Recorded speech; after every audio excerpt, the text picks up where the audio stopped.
Hello students. So let us start with the next lecture of current electricity on continuation of the last class that where we have studied that when the free electrons per unit length is given, how to deal with the numericals. Now let's do the next part when the free number of free electrons per atom is given.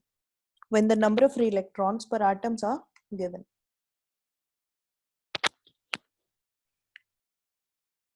When the number of free electrons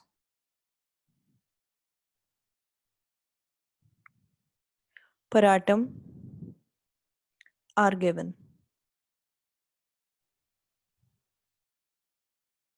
We will do this question from a numerical itself, from an example. It is given that there is a copper wire carries a current of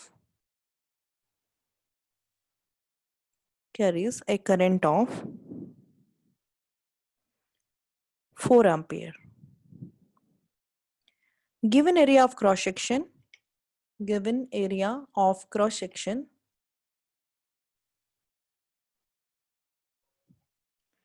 is equal to 1 millimeter square, and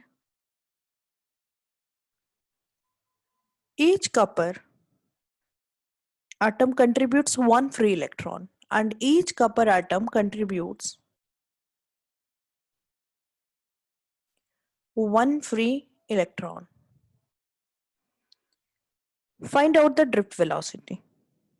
Find out the drift velocity. And along with this, we have some other attributes are given. Density of copper is 9,000 kilogram per meter cube.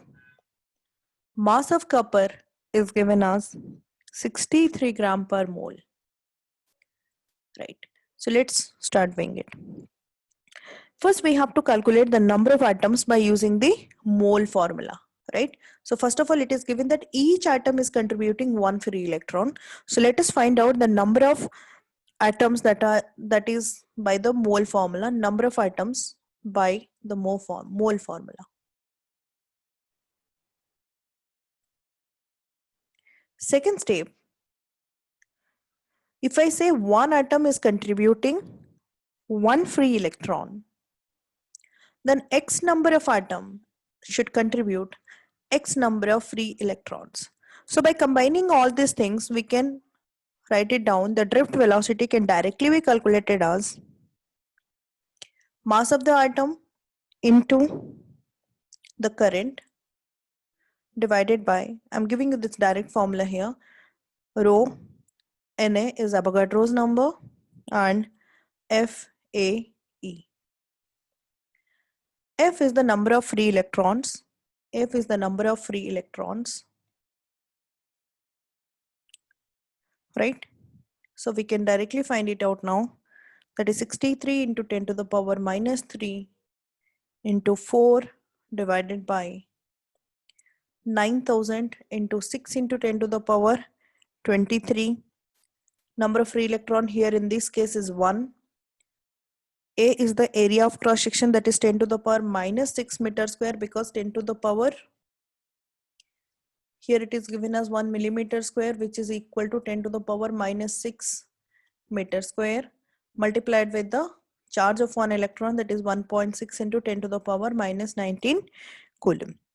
So while solving all these things, we will be finding finally the answer as 35 by 12 into 10 to the power minus 4 meter per second. That is the answer to the question. That is the answer to the question.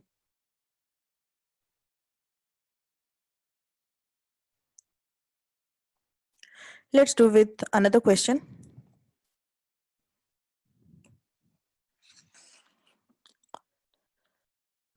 This question says that there is a copper wire which has a cross-sectional area. A copper wire has cross-sectional area that is equal to 6 millimeter. Cross-section of, actually not area, cross-section of 6 millimeter on a side. The wire is 10 meter long. The wire is 10 meter long and carries a current of and carries a current of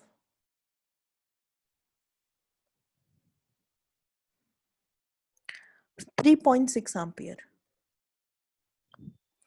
Free electron density in the conductor is given as free electron density in the conductor is given as 8.5 into 10 to the power minus 20 plus 28 meter cube per meter cube. You have to find out the current density in the wire and the time taken for an electron to travel. You have to find out the current density. I'm writing it as symbolically here. Find out the current density and as well as find out the time taken by the electron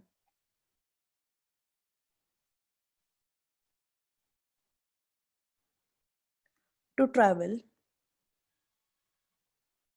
the length of the wire. Okay. So to time taken by the electron to travel the length of the wire, we have to first find out what is the velocity of it.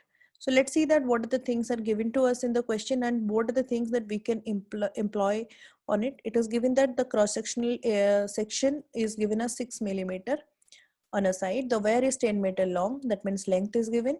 It is carrying a current of 3.6 ampere. Electron density is 8.5 into 10 to the power 28 per meter cube. Current density is required to be found out.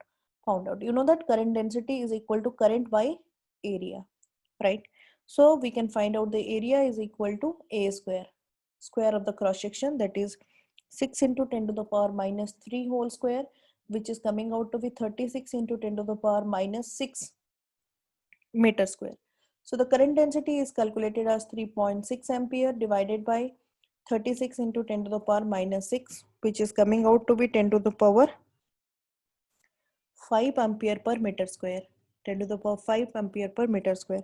Now let us find out the average time taken by the electron to travel from one location to the another location or through the length of the wire. But for that we have to find out the drift velocity.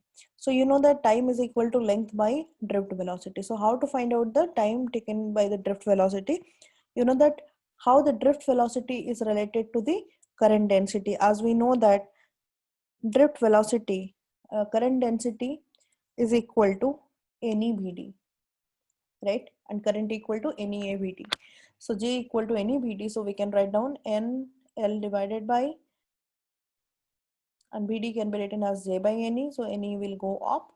So let's write down the values. L is given as 10 meter multiplied with the number of electrons, that is 8.5 into 10 to the power 28. And charge of one electron is 1.6 into 10 to the power minus 19 divided by how much? Divided by 10 to the power 5. So finally we are getting the answer as 1.36 into 10 to the power 6 second. That is the answer to the question.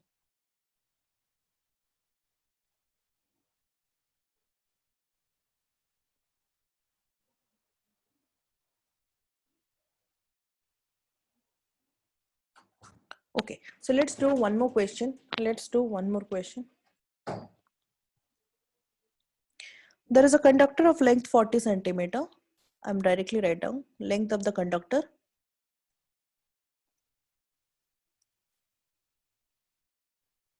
is equal to 40 centimeter, where the potential difference is 10 volt is maintained between the ends of the conductor. It is given that the potential difference across both the ends of the conductor is maintained as 10 volt. Let it be 10 volt is maintained. Fine. And length of the conductor is given. Find out the mobility of the electrons. What is the mobility of the electrons?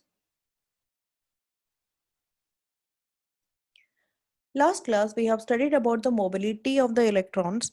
As we know that the mobility of the electrons is the drift velocity divided by electric field, right? Because we studied about this formula mu d Vd equal to mu E, right? Mu is the mobility. So we can write down here the drift velocity is not given and electric field is also not given. Let us find it out. As we know that the electric field in the conductor is equal to V by L. So B is given to you 10 volt, length is equal to 40 centimeter, which is 0.4 meter, which is coming out to be 25 volt per meter. This is the electric field. Let's find out the uh, okay, drift velocity is given in the question. Drift velocity is 5 into 10 to the power minus 6 meter per second. So let me write down the drift velocity as well. So mu is equal to 5 into 10 to the power minus 6 meter per second divided by the electric field, that is 25 volt per meter. So the final answer is coming out to be 2 into 10 to the power minus 7 meter square divided by volt second. That is the answer to the question. This is the answer to the question.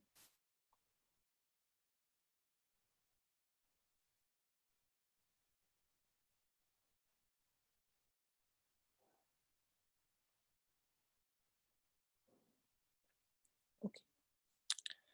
So now we'll be using the relationship that we have already studied to derive Ohm's law. But here the Ohm's law is not V equal to IR directly. We will find out that relationship, that whatever the things that we have studied in the junior classes, but we will be using the equations, and we will also study about the basic differential forms of Ohm's law.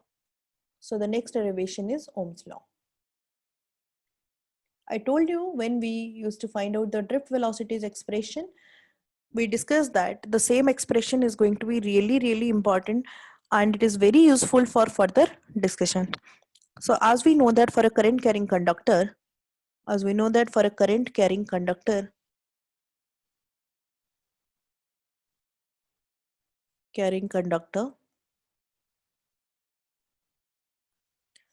drift velocity is equal to mu e, where mu is the mobility. Okay. And also we studied the current density is equal to NEBD. And also we studied the current density is equal to NEBD. Fine. So can't we write down the current density as NE into mu e instead of drift velocity? Can't we replace it as mu e? So the current density now is J equal to NE mu e. Okay. So now this whole thing is called as sigma E, and the sigma is called as conductivity of the conductor, and the sigma is called as conductivity of the conductor.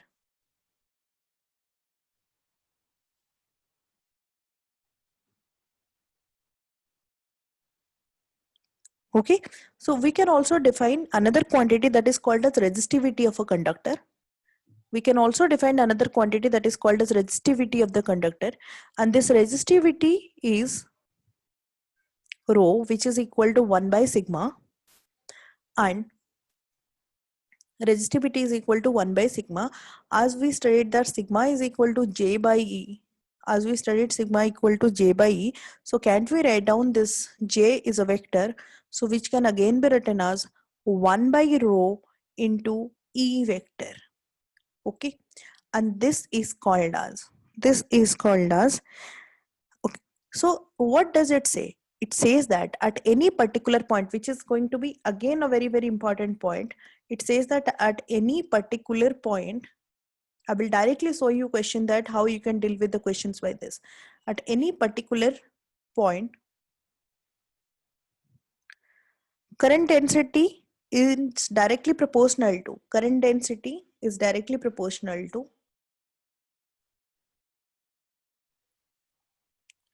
electric field strength at that particular point. Electric field strength or potential intensity at that point. And this thing is called as, this equation is known as differential form of Ohm's law, and this equation is known as differential form of Ohm's law.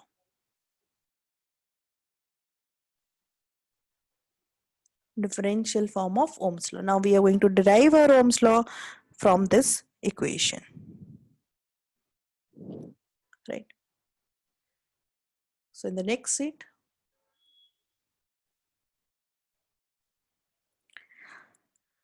okay, so let's start doing it. This is your conductor. which is going to be conducted to an external voltage supply of V. This is the negative end and this is the positive end, and this end is having a potential of V because we are going to give the battery having an EMF of V volt, and this point is having a potential of 0 volt.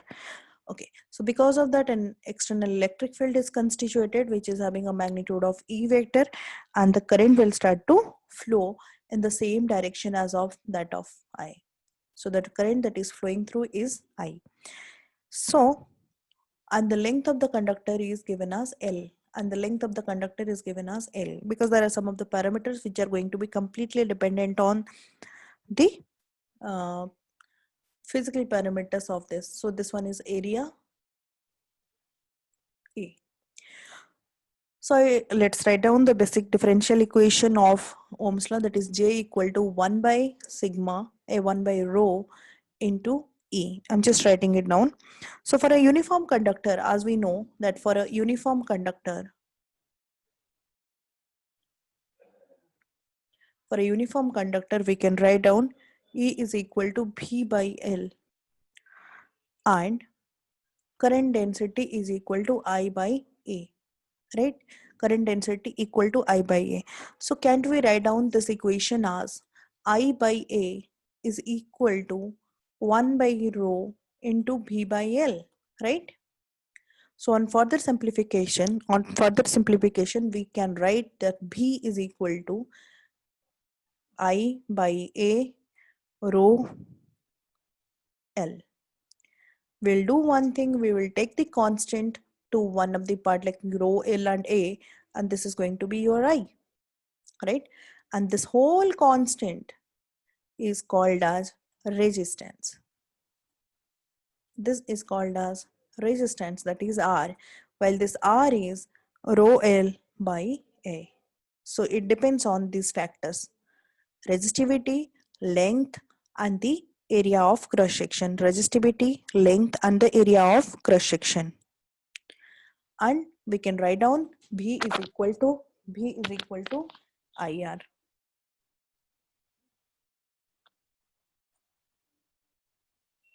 Which is commonly known as Ohm's law. Let me tell you what is the meaning of it. If I say that there is a conductor in which this resistance, from your junior classes you know that this is symbolized by this symbol, and its unit is ohm. If I say that at particular point this potential is V1 and this potential is V2, and the potential difference is, let it be some 10 volt, some 20 volt. So the current that is flowing through this is I1, right? So it says that this current is directly proportional to the potential difference. Similarly, if you increase the potential difference, because resistance remains constant, you can also vary it. But in this case, R is a constant, right? So when you increase this potential difference, so the current will also increase. So if I am going to make it as 40 volt, for the same resistance value, this current is going to become more, and I2 is going to be more than I1. Okay, so this is the layman explanation of Ohm's law. Fine. And resistance of the conductor is R equal to rho L by A. So here I am going to write down a note